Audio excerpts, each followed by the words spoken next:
cock worshipping? My favorite. So I'm gonna be like pretty blunt here. When I work one-on-one with clients, and I give them the outlines about the things that I'm gonna teach them, usually, and I have cock worshipping in there. That's basically when every guy is sold. Is like, why do we sign up to work with you? And so that's how powerful this concept is. Now, that concept is also received a little bit differently from the women because they go like, really? All about his cock? Like, does it have to be that? Do I have to do that?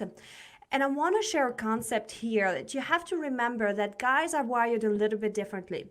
What you want is to have that connection, that intimate connection with your guy. If you want to get there, you go through his cock to his heart. Well, for you as a woman, usually you go to your heart, and then that allows you to open up with your pussy and like really get in the mood. For him, it's the opposite. And by the way, these are like guidelines, and I'm not saying every woman's like this, every guy is like this, but they work for a lot of people, okay? And so, what does cock worshipping look like? It's about giving his cock attention.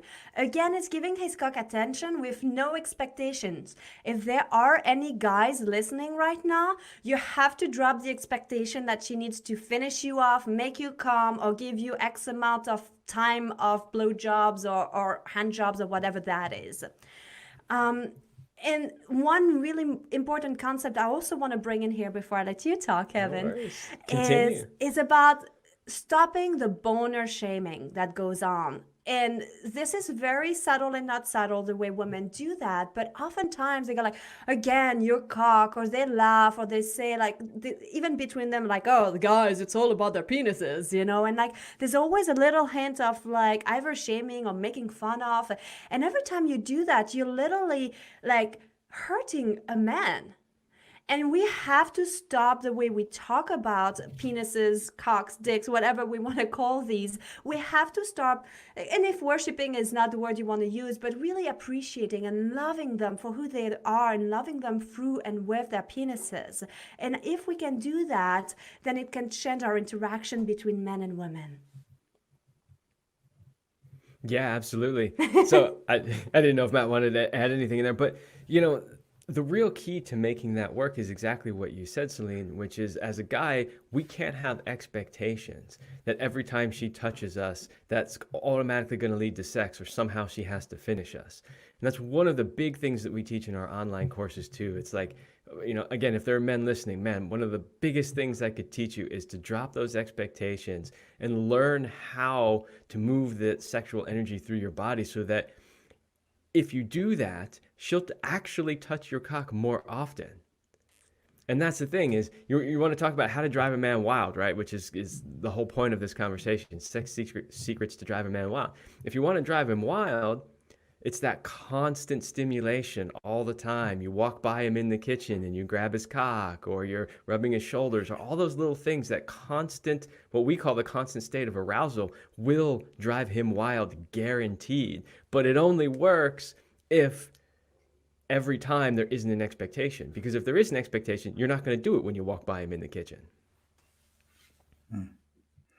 Very interesting. That's some some interesting stuff, and I it's interesting because we have the two perspectives here, and so I know some of the women that are listening to this. I get women all the time that are like, "Hey, I wish that you would work with me and my boyfriend, or me and my husband, or me and my partner that I'm with," and just to let you guys know. Celine and Kevin, they actually work with partners. And if you're interested in that, I'm throwing up their link below in the video here. And there should also be a link above or below this video that you can go and check out their website. If you're interested in working together as a couple with Celine and Kevin, you should go and check that out for sure. But that's very, very interesting stuff that you guys are talking about here. And, just from the guy's perspective as well, one of the things that we talk about in our community is we talk a lot about freedom, right? Giving guys freedom. Well, it's the same way with women a lot of times, right? If you give them freedom to do things instead of trying to make them do stuff all the time, they're far more likely to do something, right?